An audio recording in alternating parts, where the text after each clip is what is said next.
Alright, gamers, and by gamers I do mean me watching this later to analyze my gameplay, and Nathan and Kelly, but I actually at this point basically assume that it's just me watching my own self. We're here with another Minecraft tutorial. This is going to be how to make Redstone operate the MTGA client and then do a ranked draft. So, as you can see, I've already kind of put the redstone together, and so we're just going to go ahead and get into this ranked draft here. So I already cracked this bad boy.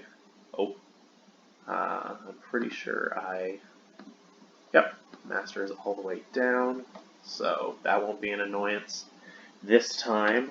Anyways, let's rejoin this draft. So I did already crack this earlier, so I kind of know what's coming now. Our rare is Castle Garenbrig. I'll probably take it because I want it for constructed, because it's just a good land. If we do play a green deck, of course it's not like bad. In fact, it's quite good. The thing is, you know, tapping. Oh, excuse me.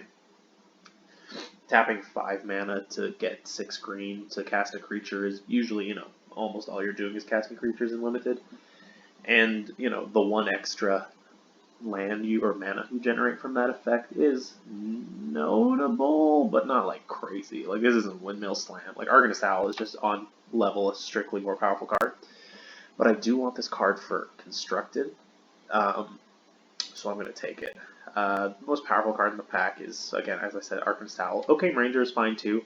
Both the Ardenvale Owl and the Oakham Ranger I'm a little skeptical on, and honestly the Merfolk Pixie, for the reason that they're double colored, and, well, I guess the hybrid manas are either monocolored or, you know, their hybrid color. But it's kind of a interesting first pick. Outmuscle would probably be my choice, honestly. But again, I'm drafting to, in some ways, you know, build up my constructed portfolio.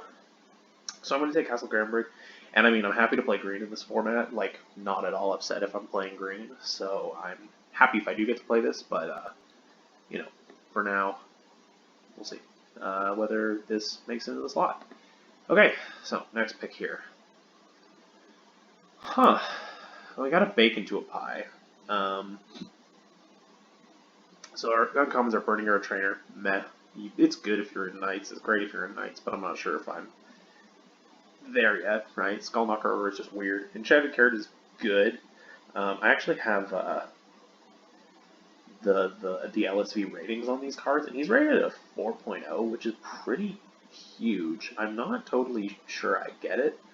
That's like 0.5 points less than like Questing Beast was, and I don't think this card is only 0.5 weaker than Questing Beast. I mean, being colorless is pretty big. You know, you get 2 1/1 bodies, which is fair, you know. But honestly, I would much sooner take Bake into a Pie over the Enchanted Carriage, I think. I played it in a deck a couple drafts ago, and it was fine, but it was never like exceptional. Yeah, it's fine, but again, I think I would much rather take this unconditional removal here and just kind of go into that. Wow, okay, so we got a few things. Oh, hold on 1 second. I am going to grab my charger so that my computer is not as chug-a-luggin'.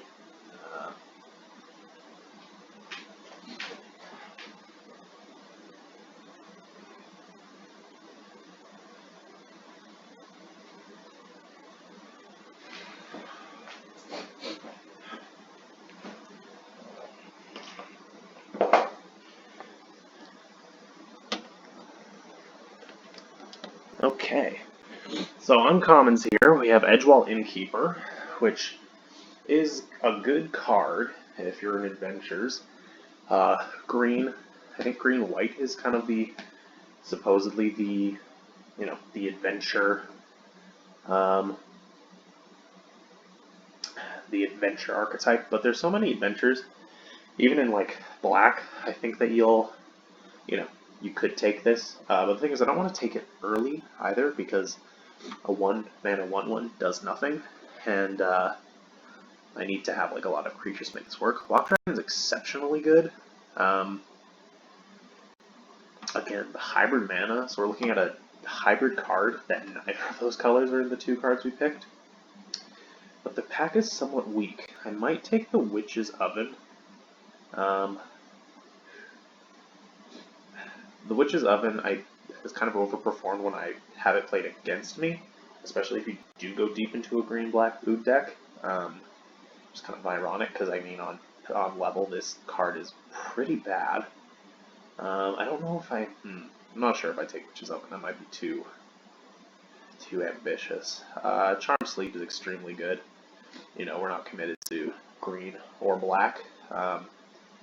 But, Charm Sleep in like a blue-black deck is great. Charm Sleep is just great in general. And the fact that we're getting it 3rd, I mean, one of the bots took a rare and a different common out of that pack, which is kind of surprising.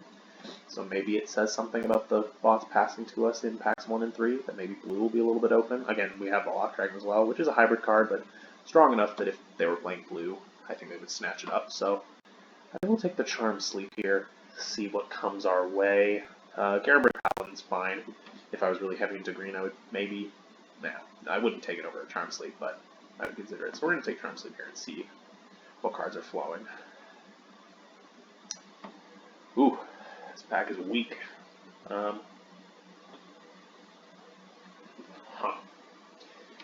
Gingerbread Castle is really good if you are in like a heavy green food deck, because I think that effect, getting the food, is so big in this format that honestly I kind of think it's the best card in the pack. Barrow Witches is probably a better card if you have Knights, which we don't, and green-black also. We're not in any of the, like, of the 3 cards we picked, none of them are really Knight colors other than black. But it doesn't look like we're going to be in Rakdos or Orzhov right now. I think I'm going to take the Gingerbread Cabin. We've taken 2 lands so far in our first 4 picks. This is either a great idea or a really bad idea, and I'm still not sure. Wow. Okay, are none of the colors we saw open. Here's the thing. Most of those red cards are really bad. Excuse me. Like, I'm not impressed by any of them. Raging Redcap is probably the best of the red cards in this pack, so I don't think we need to immediately assume this is a red signal. Flutterfox, I think the bot's underrated a little bit. So I'm not sure if this is a signal, per se. Oh, Eye Collector is okay. Festive Funeral is not the sort of card you want to play, either. Gosh, this is a real nightmare. I might take the Flutterfox here. It has synergy with Charm Sleep. If we do, maybe if the Arcanist Owl wheels or something, and we get into an artifact deck, then the Flutterfox is a nice aggressive, like, 2/2 flyer. But we'll see. I'm still kind of not interested. Alright, give me a red card now, and we're good to go. Okay. We have a few black cards here, so black might be open. I'm going to take the Forever Young here. Great card. There's a lot of mill. It's really grindy. I've lost a lot of games from just milling out, even in like really slow matchups where it wasn't a dedicated mill strategy. Basically, I've lost a few games where my opponents hit me with one didn't say please, and that puts me like 1 card below them, and then that's it for me, So I think the Forever Young is quite good. Happy to be in black, as I said, so it's probably the strongest card in the pack. Second pick, I'd probably take the Reaper of Night, because I think in this format, the 4 mana, the slow Mind Rot is still very good, but Forever Young I think is just amazing against all these strategies that we're seeing. And here's the Reaper of Night. We have a So Tiny, which might mean blue is open. But I think that I want to take the Reaper of Night here. Again, everything I just said about the slow format, and even a slightly slow Mind Rot is quite good in this format, so I'm going to pick this up here. Wouldn't mind getting into like a blue-black deck if like So Tinies are coming this late to me. I think the boss probably underrates So Tiny. I don't know. It is usually in my experience been a signal, but I don't think it's as strong a signal as I think it is. Because I really don't think that they should be giving me 6 in a draft sort of thing, you know. But I'm pretty confident I'll get one of these back. Yeah, so again, we have 2 green cards, but they're both lands, so it's not really, you know, playables. So we're going to take the Regroup Knight. Oh, man. Well, this is pretty good. The Merfolk Secretkeeper this late, I think, might be a signal now. It used to be that these bots just pass them like crazy, but I believe that's been fixed. I take the Tempting Witch here if we were more green, but again, all we have are lands, so it seems like we're not actually getting to play the food deck, but I'm always happy to play a mill deck, and Merfolk Secretkeeper is a great card for that. Okay. Between Opt and Witch's Cottage. Witch's Cottage is not bad. Again, I like getting value out of the land slot, but I think Opt just might have more power. Just, you know, the Witch's Cottage. I'm not sure. I have a few more black cards than blue cards, or I have one more black card than blue cards. So I'm not sure if I'll be playing heavy enough black to make the Witch's Cottage good. I would be wanting to take this in a situation where I'm seeing to like have like, you know, my upcoming land split is going to be at least 10-7. So I think I'm going to take the Opt here. And again, so now we're evenly split between the two. Didn't say please. Nice counter spell, and you know, the mill is good for us. It seems like we have a bit of a mill thing going on. Hopefully. So, I feel like we have a decent blue-black control deck. Okay, Eye Collector, not great, but I mean, it's only good in a mill deck, so that's where we're headed. It's definitely playable. Pretty sure I'm not in green. Otherwise, I would consider taking this, because it's somewhat main deckable. Oh, I just realized the art on that card is it's the Enchanted Carriage after the magic is worn off. That's cute. I'll take it just in case something goes crazy, and in pack 2 we see, like, you know, we open a Questing Beast and then we get fed a bunch of green and then we want to pivot.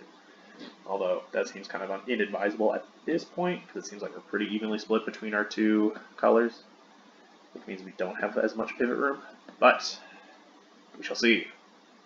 Alright, Mirror Maid, huh? I don't know if Mirror Maid is the sort of card that I want to be even rare drafting. I mean, I guess I could take it for my very stupid Cavalcade deck so that I can have either 8 copies of Cavalcade or 8 copies of Improbable Alliance, but I don't think that's very good. What I do think is very good is turn into a pumpkin.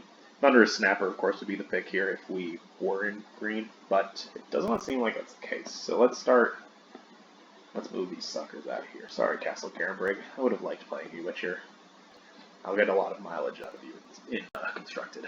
So, yeah, turn into a pumpkin, pretty easy pick here. There's just nothing else that's quite that good. Again, Thunder Snapper is better if we were in those colors, but we're not. Witching Well is a fine card, but, you know, you can get them late, and it's not as good as turning into a pumpkin, of course, you know. Bounce that replaces itself, and then if you do trigger Adamant, making a food, this format again is very good. If we're against an aggressive strategy, we can get Adamant on that bounce, and then the gaining 3 life off of it is huge, and could be game swinging, honestly. I've seen 1 food be the difference between an aggro deck being able to close and not. I've been on both sides of that. So, turn to pumpkin's excellent. Well, okay, I would never play it in the deck, but I think I'll probably take Magic Mirror here for Constructed, because I'm a goon. Unfortunately, that means I am going to pass a Bake into a Pie, which feels very bad. Magic Mirror is great, but it'll deck you. You know, like, it's not putting cards into my graveyard, because I don't discard at the end of the turn, so I can't even do some cheesy, like, Forever Young stuff, but even if I could, it's extremely doubtful that I would succeed in that. Man. This is such a good pack for us, too. Oh, man, I really want that Bake into a Pie.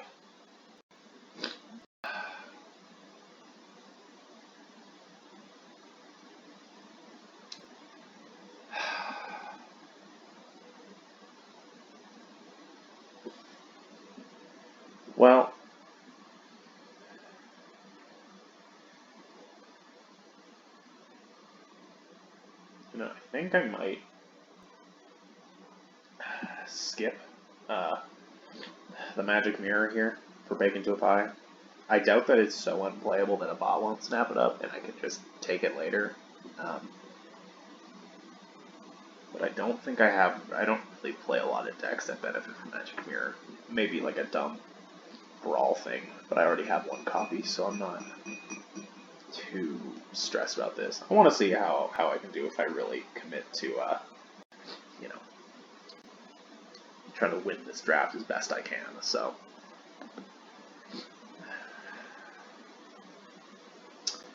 Revenge of Ravens is pretty good.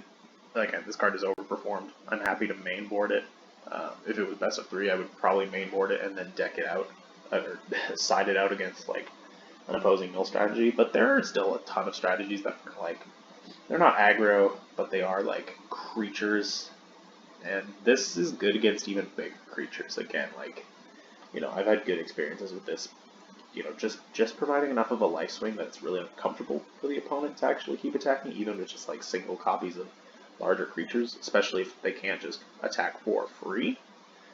You know, so I'm going to take this card here. And again, if we're in an aggro matchup, which would be a weakness of ours probably, if we happen against that, this basically wins the game against an aggro matchup if you can play it before before they can just kill you. So we'll take that here. Interesting. Well, I don't think Vantress Paladin's on the table because we seem pretty, again, evenly split. I might take Golden Egg here. I like camp tripping. I like the food, and I like being able to fix for an adamant, like turn into a pumpkin. If we're kind of just one-off, you know, I'm happy to use it for that too. Nothing else in the pack is really that interesting. Spectre Shriek is more of a sideboard card. Reaper of the Night. I probably would play 2 copies of Reaper of the Night in a lot of situations, but I don't think this is that.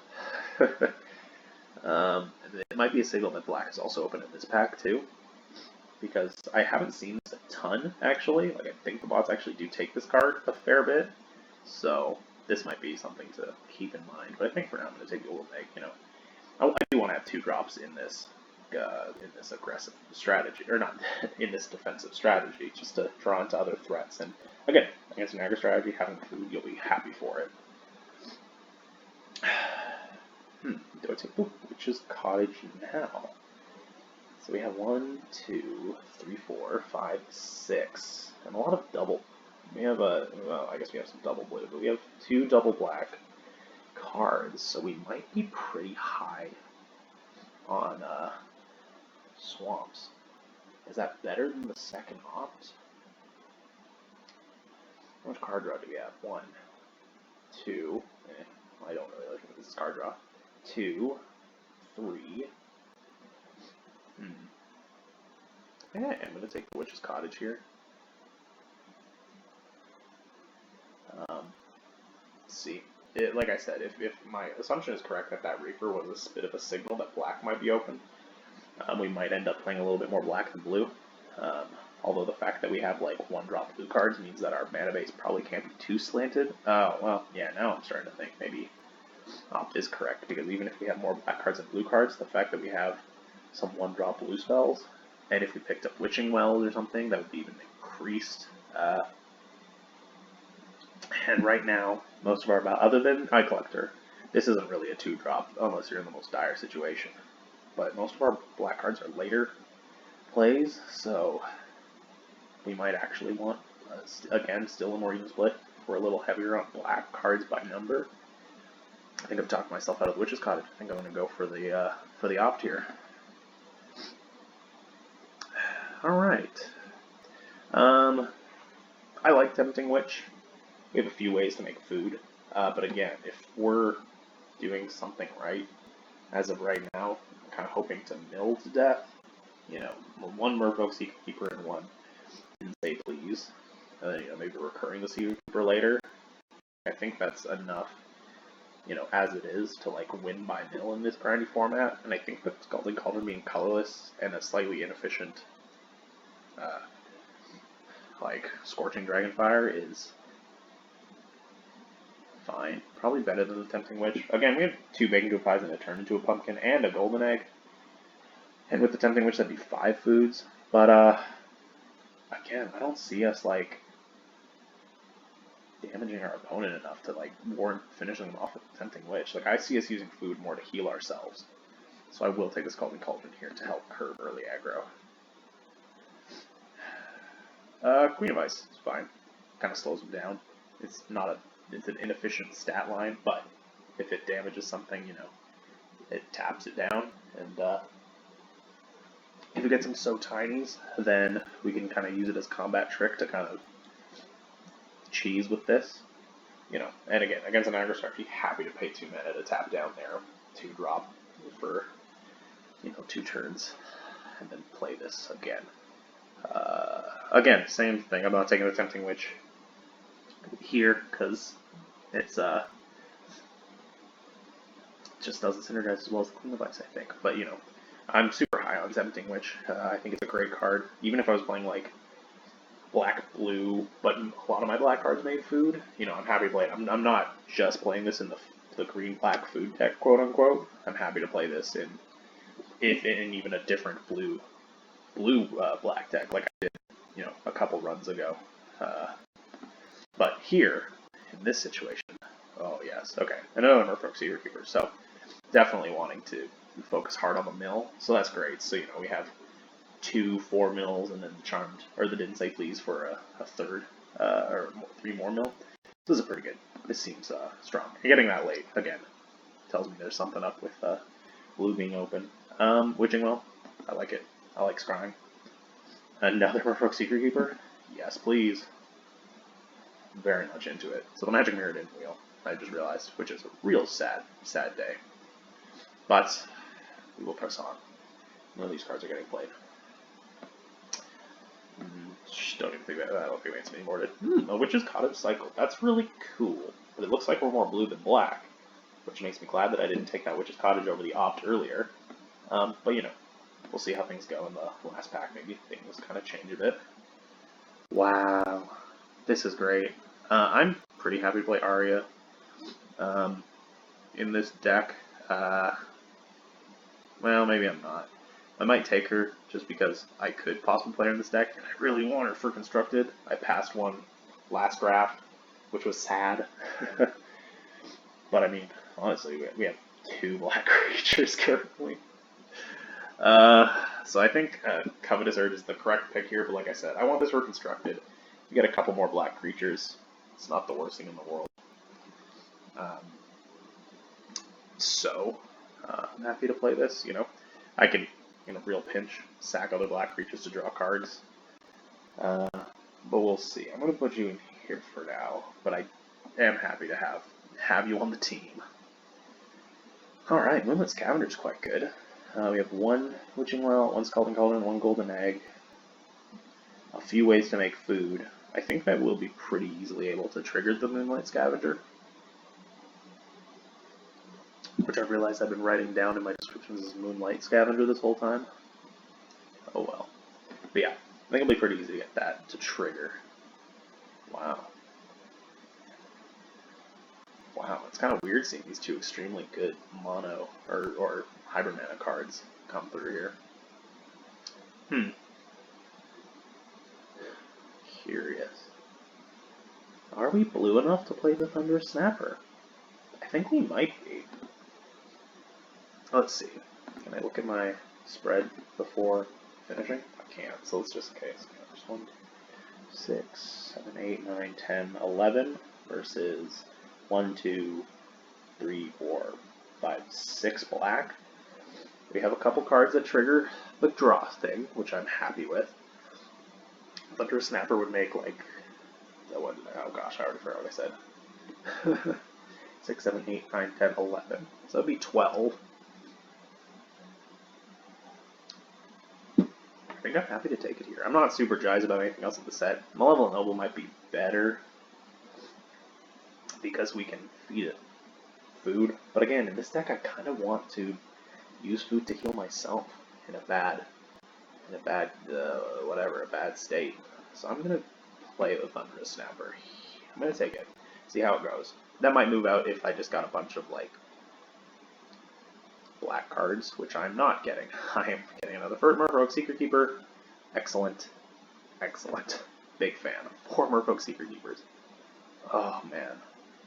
Okay, so Bognati. We're not in a dedicated food deck, but we have, like I said, 1, 2, 3, 4, 5. Sorry. 1, 2, 3, 4. 4 ways of making food. I think the Bognati is good enough with that I don't really need the 5th Merfolk Secretkeeper. Because again, if we're in a situation where we don't need the life or the food to heal, but using the food to kill something threatening could be good. And again, a 5th Merfolk Secretkeeper. I mean, like, I'll play any number of Merfolk Secretkeepers, but I think the Bognati here is good enough. Removal, I do really want, like, a lot of removal. You know, so we have the Charm Sleep, we have the Bake into a Pies. I think the Bognati's pretty good. I think this kills a lot of things in this format. A lot of things that our deck is worried about. So I think I'm going to take it here. We'll see if it gets played. Well, this is tricky. I think I want to take the Foreboding Fruit. Divination, well, see, I don't want to make the mistake of I just picked up Bognati. Now I gotta pick this food card. Especially because Moonless Scavengers is probably better. Witching Well is on the table, though. Let me take a look at my curve. Pretty high. But we have so many 1-drops in the Merfolk Secret, with like having 4 Merfolk Secretkeepers, Witching Well 1, Scalding Cauldron, 2 Ops, 1 Eye Collector. You know, like our 1-drops are not problematic. This synergizes well with our deck. It synergizes with Thunder Snapper, which is cool. It's a good body, you know. Yeah, I think that's the pick. I don't think Foreboding Fruit's that good enough that I want to take it for the Bognati.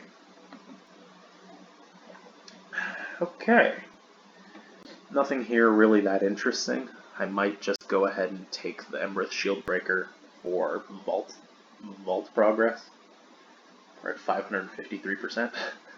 You never know when I'll just want to crack that all at once and build mono green rares. I don't think we main board Memory Theft. Our card quality is too high. We did a pretty good job navigating this draft, so I'm not super worried about playing a mediocre playable. So I'm just going to put this on the board. Wow, okay. A lot of... Another Opt. I don't really think the 3rd Opt is that impressive. I think I might take the 2nd Queen of Ice because it is something to do on turn 2 that counters aggression, and then it is relatively a cheap drop, you know. It pushes us more into blue, which we're fine with. Synergizes well with Thunder Snapper, you know.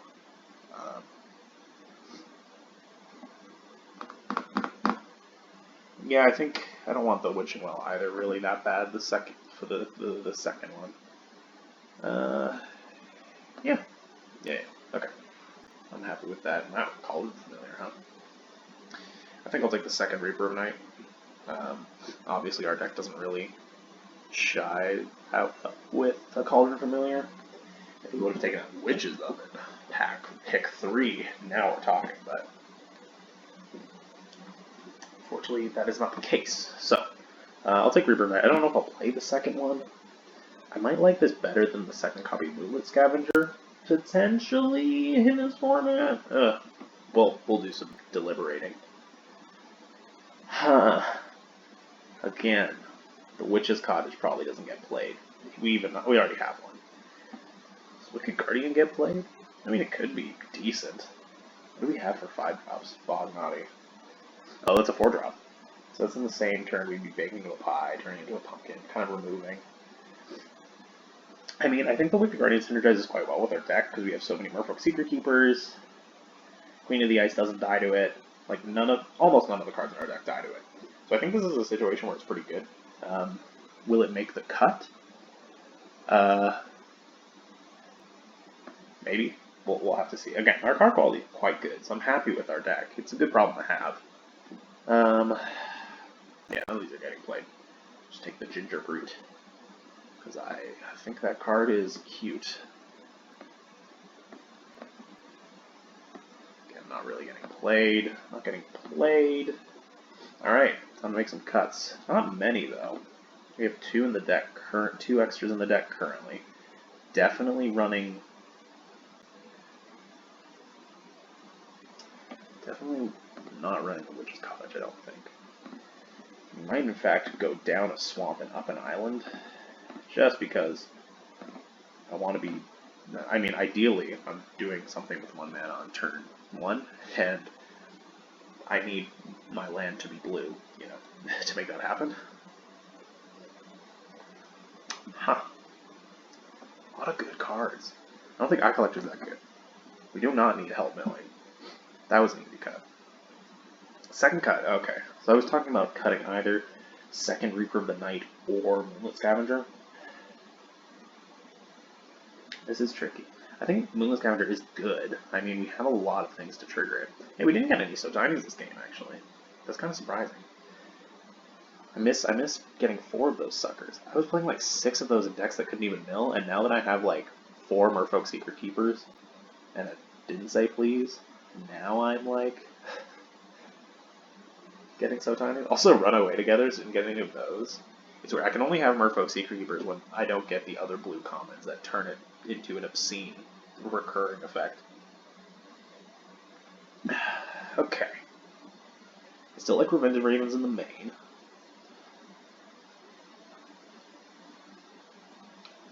Let's count our food. 1 food, 2 food, possibly 3, 4 food. I don't think that's good enough. Sorry, Bognati. I have a food that I very well might sack for an adamant effect, or, you know, I have one that's also not guaranteed, though pretty likely, and 2 guaranteed ones. It just doesn't seem that good, unfortunately. As much as I like this card, you know, I have ways to deal with like I have ways to deal with like any threat. My deck, you know, -3/-3. I got O-Force to block that sort of thing. I don't think I need the Bognati. I don't think I'm super worried about like -3/-3 or 3/3 sort of effects or power toughnesses. So I get both of these, huh? I kind of think of this as like a 4-drop in this deck because, you know, ideally we will get to the late game. So I'll do that on turn 4 maybe.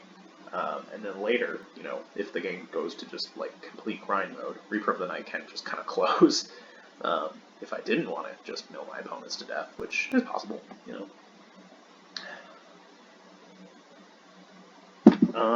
This looks okay. I think we'll probably play Thunderous Snapper. Maybe not always on time, but the deck is slow enough, and I have other things to do on turn 4 that I feel like I won't often be like, man, my mana sucks, and it's stopping me from playing something on turn 4. That feels really bad. Because again, we're slanted more heavily blue, though I don't think I'll be, you know, always just having islands on turn 4. Nothing wrong with that. All of our early stuff is basically blue. Again, Forever Young is kind of a later game card, the way that I want to be playing it.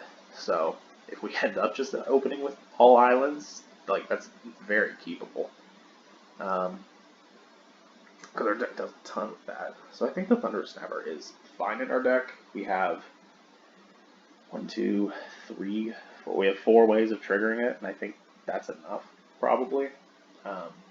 And it itself is just a good threat. 4/4 for 4 is fine. You know, again, kind of that decent toughness. It only dies to like outright kill spells and then like Searing Barrages. So it's not something that'll die to a Boros deck that's playing a lot of Scorching Dragonfires. I think this is good. I'm pretty excited to play this deck, actually. Like I said, I don't usually play my decks the minute that I draft them. Just want to kind of sit and percolate on it. Plus, there's a new Monster Factory out, so you know I gotta watch that. And then I probably actually should do some real life work. But yeah, I'll sit on this, think on this. I'm pretty happy with what I see right now. Usually when I make changes last minute, I'm having second thoughts about, what I want to do with the deck. Yeah, again, IR is not making this deck triggers off of 2 creatures in the whole deck. But still happy about that pick. If I recall, that pack was crazy. Oh, Wicked Guardian. That was something we were considering. Another turn 4 play. Do we really need that many turn 4 plays? Also, do I really need to draw cards that bad? Got 2 ops, Witching Well, Golden Egg, turn into a pumpkin, Thunderous Snapper. I don't think on turn 4 I'll be so like devoid of cards that I'll be wishing that I had a 4-drop that's slightly undercosted, or that's slightly overcosted for the stats to just, draw a card. Really? Again, I think in this deck it's good. With everything it hits. Just taking a look. Yeah, every single card in the deck survives a Wicked Guardian trigger. But I'm just not that hungry for this effect to play this body. If I had maybe if I didn't have ops, for example, I would probably play this card. But I don't feel like we're ever going to be completely just top decking and only having the top card of our library every single turn. I feel like we'll have a pretty decent stream of cards between, 2 ops. Witching Well, Effect, Golden Egg, turn into a pumpkin, Thunderous Snapper.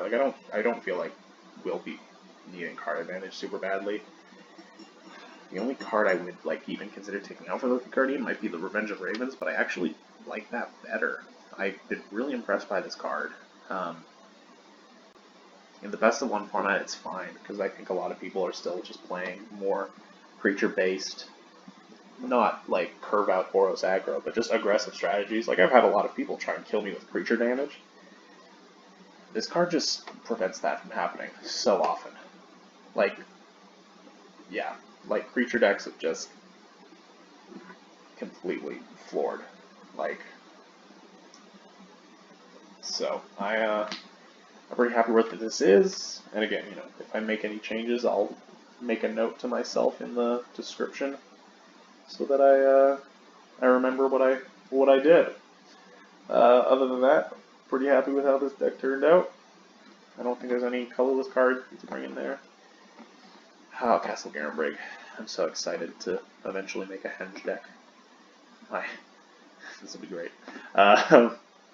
Alright. That's it. Well, we'll see how these games go. Pretty hopeful. So, given my excitement, I'll probably go 0-3. We'll just have to see. Alright. Peace.